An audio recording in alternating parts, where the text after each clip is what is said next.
Good evening dear students. आज 25 मार्च 2023 को जो कक्षा 10 का सामाजिक विज्ञान का पेपर हुआ था, यानी कि माध्यमिक परीक्षा 2023 सामाजिक विज्ञान सोशल साइंस कक्षा 10 का जो पेपर था, उसकी जो आंसर की है जो हमारे गुरुजी ने प्रोवाइड करवाई है उसको अकॉर्डिंग मैं आपको बताने का प्रयास कर रहा हूँ, जो एकदम से स्टिक है। पहला प्रश्न था, जलियांवाला बाग हत्याकांड कब हुआ? बड़ा ही इंपॉर्टेंट प्रश्न है। 13 अप्रैल 1919 को जलियांवाला जो बाग हत्याकांड है, ये जो बहुत ही खतरनाक घटना जो पूरी भारत के लिए हुई थी, वो घटित हुई थी।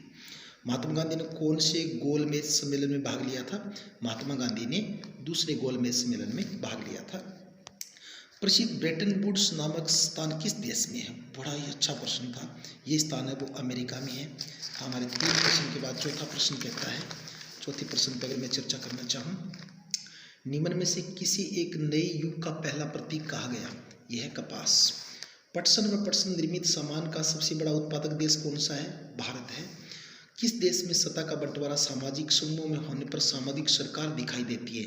और वो देश है बेल्जियम। एक विचारधारा जो अधिकारों एवं अवसरों के मामले में स्त्री व पुरुष को बराबर मानती है वह है नारीवादी।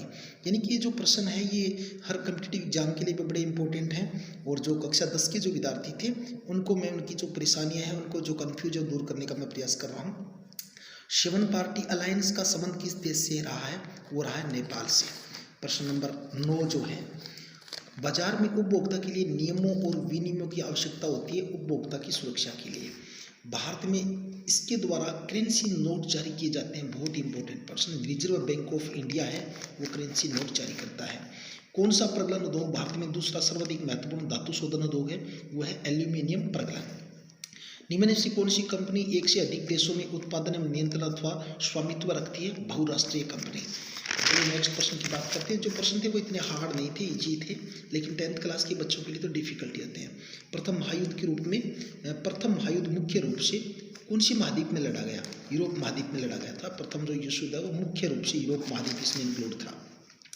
सुंदर लेखन की कला क्या कहलाती है? कैलीग्राफी कहलाती है। सुंदर लेखन कला को कैलीग्राफी कहते हैं।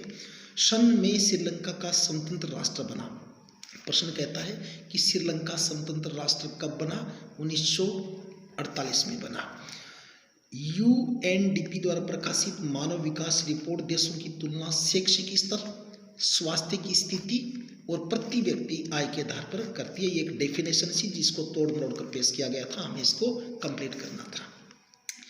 प्रणाली में मुद्रा का उपयोग किए बिना वस्तुओं का विनिमय होता है। वस्तु विनिमय होता है। वस्तु विनिमय में 24 दिसंबर 1986 में भारतीय संसद में कौन सा अधिनियम पारित किया गया था? ये था उपभोक्ता सुरक्षा अधिनियम। उपभोक्ता सुरक्षा अधिनियम है वो भारतीय संसद में 1986 में 24 दिसंबर को पारित किया गया था। कुछ एकल प्रश्न है उनकी भी मैं चर्चा कर लेता हूँ। 1860 के दशक में किस देश के गृह युद्ध के कारण भारत से कच्चे कपास के निर्यात में वृद्धि हुई थी? ये अमेरिका में 1860 में गृह युद्ध हुआ था। अमेरिका में 1860 में गृह युद्ध हुआ था, उसके कारण कच्चे कपास है उसकी निर्यात में वृद्धि भारत में हुई थी। फिर अपना प्रश्न है, जोहानिस गुटनबर्ग ने किस यंत्र का आविष्कार किया? बड़ा ही इंपॉर्टेंट प्रश्न, बहुत बार पूछा जाता है, जिसको चाहे तो प्रिंटिंग प्रेस बोल दो, चाहे छापे खाने का आविष्कार किया। दीनदयाल पतन कौन से राज्य में स्थित है? गुजरात राज्य, हमारा पड़ोसी राज्य जो गुजरात है उसमें है। जहां भूमि पर जनसंख्या का दबाव अधिक होता है वहां पर की जाने वाली कृषि का नाम बताइए? गहन जीविका कृषि। गहन जीविका कृषि।